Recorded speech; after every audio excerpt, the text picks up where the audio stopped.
मालेगाव तालुक्यातील शेतकऱ्यांना दिवसा वीज पुरवठा सुरू करावा, तसेच दाभाडी गावातील जीर्ण झालेल्या जुन्या विद्युत तारा तात्काळ बदलून वाढत्या लोकसंख्येनुसार वाढीव ट्रान्सफॉर्मर मंजूर करून बसवावा, या प्रमुख मागण्यांसाठी अखिल भारतीय मराठा महासंघ दाभाडी शहर शाखा व पंचक्रोशीतील शेतकऱ्यांच्या वतीने उपअभियंता दाभाडी उपविभागीय कार्यालय यांना निवेदन देण्यात आले।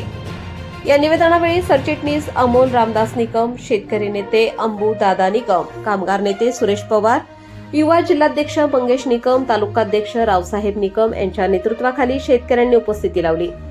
तसेच कारभारी बुधा निकम, दीपक सुखदेव निकम, माणिक रामभाऊ निकम, चिंधा राजाराम निकम, पंडित महादू देवरे, यश दिलीप आहिरे, चेतन हिरे, जयेश शिंदे आदी शेतकरी मोठ्या संख्येने उपस्थित होते।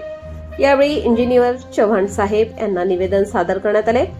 निवेदनात नमूद करण्यात आले की दाभाडी गावातील अनेक विद्युत तारा अत्यंत जीर्णावस्थेत असून त्या बदलण्याची मागणी ग्रामसभेत वेळोवेळी करूनही अद्याप कार्यवाही झालेली नाही।